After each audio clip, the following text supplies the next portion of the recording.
Study rider return চ্যানেলে সকলকে স্বাগত। আজ আমি রায় মার্টিন প্রশ্নবিচিত্রা 2025 এই বইটি থেকে নবম শ্রেণীর ভৌতবিজ্ঞান বিষয়ের 264 পাতার 6 নম্বর স্কুল অর্থাৎ হলদিবাড়ি হাই স্কুল এইচএসের প্রশ্নপত্রটি সমাধান করে দেব। এর আগে আমি 5 পর্যন্ত স্কুলের প্রশ্নপত্রের সমাধান করে দিয়েছি। তোমরা যারা সেই ভিডিওগুলি দেখোনি তারা অবশ্যই ডেসক্রিপশন বক্সে দেওয়া লিঙ্ক থেকে সেই ভিডিওগুলি দেখে নিও। আশা করি এগুলো তোমাদের জন্য ভীষণই হেল্পফুল হয়ে থাকবে। আর আমাদের এই ভিডিওগুলো তোমাদের যদি ভালো লেগে থাকে তাহলে অবশ্যই আমাদের এই ছোট্ট চ্যানেলটিকে সাবস্ক্রাইব করে আমাদের পাশে থেকো। আজকের পার্টটা শুরু করা যাক। প্রথমেই রয়েছে গ্রুপে একের দাগে রয়েছে সঠিক উত্তরটি নির্বাচন করে পূর্ণবাক্যে লেখো। চাপের এসআই একক হলো পাস্কাল। কোনটি সময়কে নির্দেশ করে? লিপিয়ার। মাত্রাহীন কিন্তু এককযুক্ত একটি রাশি হলো ঘনকোণ। রকেটের গতি যে সংরক্ষণ নীতির ওপর প্রতিষ্ঠিত তা হলো রৈখিক ভরবেগ। একটি কণা আর ব্যাসার্ধের একটি বৃত্তাকার পথের অর্ধেক অতিক্রম করলে এর সরণ হবে 2r। প্রদত্ত কোন পরমাণুর নিউক্লিয়াসে কোনো নিউট্রন নেই? প্রোট্রিয়াম। একটি পরমাণু তৃতীয় কক্ষের সর্বোচ্চ ইলেকট্রন সংখ্যা হতে পারে 18টি। আলফা কণা ও বিটা কণার আধানের অনুপাত হয় 2:1। গ্রুপ বিতে রয়েছে 2 দাগে নিচের প্রশ্নগুলির নির্দেশ অনুযায়ী অতি সংক্ষিপ্ত উত্তর দাও। 1. শূন্যস্থান পূরণ করো। পৃথিবীর কেন্দ্রে বস্তুর ওজন 0। সাধারণ তুলাযন্ত্রে বাটখারাগুলির ভরের অনুপাত কত থাকে? 5:2:2:1। সত্য বা মিথ্যা লেখো। জাড্ডের ধারণা দেয় নিউটনের তৃতীয় সূত্র, এটি মিথ্যা। 4. 1 গ্রাম ভার সমান কত ডাইন? 981 ডাইন। অথবা প্রশ্নে রয়েছে ভরবেগের মাত্রীয় সংকেত লেখো। mlt-1। ঘাত বল কাকে বলে? কোনো বস্তুর উপর বৃহৎ মানের বল খুব অল্প সময়ের জন্য ক্রিয়া করলে সেই বলকে ঘাত বল বলে। শূন্যস্থান পূরণ করো। 1 একক আধান সমান ড্যাশ কুলম্ব। 1.6 × 10⁻⁻19 কুলম্ব অর্থাৎ 1.6 গুণিতক 10 এর মাথায় -19 কুলম্ব। একটি আলফা কণার ভর ও আধান উল্লেখ করো। আলফা কণার ভর হল 6.644 × 10⁻27 কেজি আর এর আধান হল 3.204 × 10⁻19 কুলম্ব। পরবর্তীতে গ্রুপ এখানে একটা কোয়েশ্চেন বাদ চলে যাচ্ছে। নিউক্লিয় বল কি? নিউক্লিয় কণা বা নিউক্লিয়নগুলির মধ্যে কার্যকরী যে অতি শক্তিশালী আকর্ষণ বল প্রোটনগুলির মধ্যে সক্রিয় স্থির তাড়িতিক বিকর্ষণ বলের প্রভাব প্রতিমিত করে নিউক্লিয়াসকে সুস্থিত রাখে তাকে নিউক্লিয় বল বলে। এরপর রয়েছে গ্রুপ সি 3 দাগে নিচের প্রশ্নগুলির সংক্ষিপ্ত উত্তর দাও। 1. সাধারণ তুলার সুবেদিতা বলতে কি বোঝো? সামান্য ভরের পার্থক্যও যে তুলাযন্ত্র সঠিকভাবে নির্দেশ করতে সক্ষম তাকে সুবেদী তুলা বলে। অতি ক্ষুদ্র ভরের পার্থক্যের কারণে তুলাদণ্ডের সাম্য বিনষ্ট হয় এবং তার ফলে দণ্ডের যে প্রান্ত বেশি ভারী সেই অভিমুখে দণ্ডটি হেলে যায়। সামান্যতম ভরের পার্থক্য নিরূপণ করার এই সামর্থ্য তুলাযন্ত্রের একটি বিশেষ ধর্ম। একেই বলা হয় তুলাযন্ত্রের সুবেদিতা। পরিমাপের এককের সংজ্ঞা দাও। কোনো ভৌত রাশির যে নির্দিষ্ট ও সুবিধাজনক পরিমাণকে প্রমাণ বিবেচনা করে তার সাপেক্ষে সমজাতীয় অন্যান্য রাশিগুলির পরিমাপ করা হয় তাকে পরিমাপের একক বলে। গড়বেগ 0 হলেও গড় দ্রুতি 0 হয় না, ব্যাখ্যা করো। ধরা যাক একটি বস্তুকণা একটি নির্দিষ্ট স্থান থেকে যাত্রা শুরু করে ভিন্ন ভিন্ন দ্রুতি নিয়ে চলতে থাকে এবং কিছু সময় পর পুনরায় ওই প্রারম্ভিক অবস্থানে ফিরে আসে। এক্ষেত্রে বস্তুকণার প্রারম্ভিক ও অন্তিম অবস্থান একই হওয়ায় সরণ 0 হয় তথা কণাটির গড়বেগ 0 হয়। এখন মোট অতিক্রান্ত দূরত্বকে সময় দিয়ে ভাগ করলে যেহেতু গড় দ্রুতি পাওয়া যায় তাই এই বস্তুকণাটির ক্ষেত্রে গড় দ্রুতি বর্তমান। সুতরাং কোনো বস্তুর গড়বেগ 0 হলেও গড় দ্রুতি 0 নাও হতে পারে। নিউটনের তৃতীয় গতিসূত্রটি লেখো। প্রত্যেক ক্রিয়ারই সমান ও বিপরীত প্রতিক্রিয়া আছে। ঘূর্ণন ও বৃত্তীয় গতির মধ্যে দুটি পার্থক্য লেখো। বৃত্তীয় গতি আর ঘূর্ণন গতি। প্রথমেই রয়েছে বিষয় সংজ্ঞা। বৃত্তাকার পথ বরাবর চলমান কণার পুনরাবৃত্তিমূলক গতি হলো বৃত্তীয় গতি। একটি বিস্তৃত বস্তুর নিজ অক্ষ সাপেক্ষে স্থানান্তরিত না হয়ে শুধু দিকস্থিতি পরিবর্তনের ঘটনাকে বলা হয় ঘূর্ণন গতি। 2. গতিপথের প্রকৃতি। বৃত্তীয় গতি। গতিশীল কণা একটি নির্দিষ্ট ব্যাসার্ধের বৃত্তের পরিধি বরাবর চলে।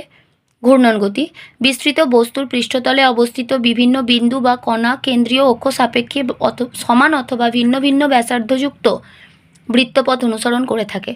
গতির মাত্রিকতা বৃত্তীয় গতি এই গতি সামতলিক বা দ্বিমাত্রিক। ঘূর্ণন গতি এই গতি সর্বদাই ত্রিমাত্রিক। 6টা রয়েছে আইসোটোপ বলতে কি বোঝায়, উদাহরণ দাও।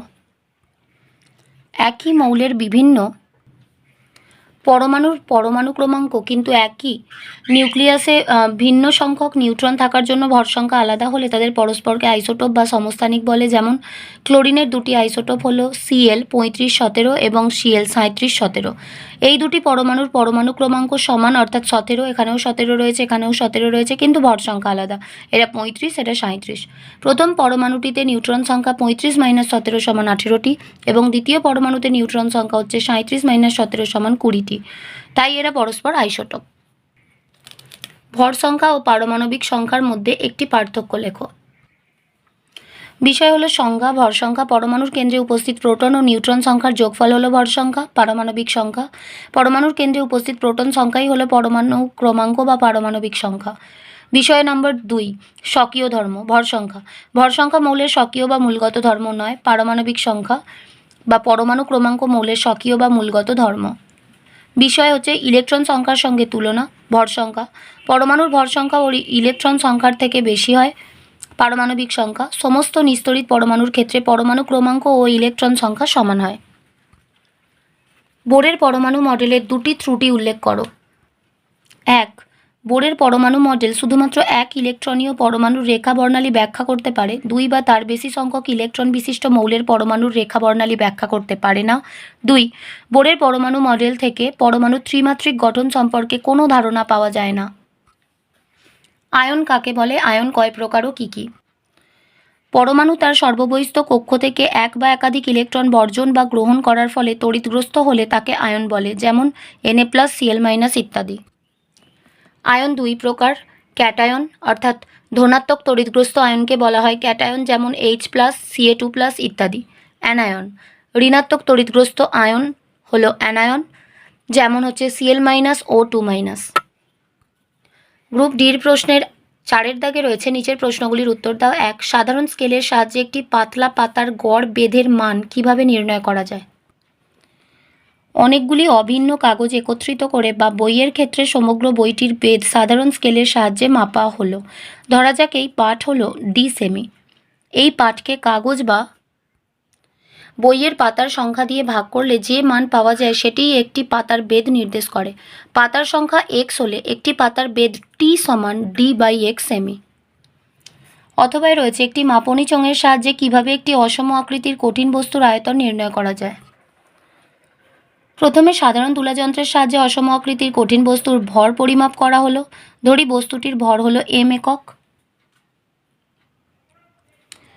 প্রথমে মাপনী চোঙটি ধুয়ে ভালোভাবে শুকিয়ে নেওয়া হলো। এবার আয়তন মাপক চোঙে এমনভাবে জল ঢালা হলো যাতে পরীক্ষাধীন বস্তুটি ওই জলে সম্পূর্ণ ডুবে যেতে পারে। এবার ওই জলতলের পাঠ নেওয়া হলো। মনে করা হলো এই পাঠ হচ্ছে V1 একক। তাহলে এখানে একটা আয়তন মাপনী চোঙের মধ্যে প্রথমে তরলটা ঢেলে নেওয়া হয়েছে।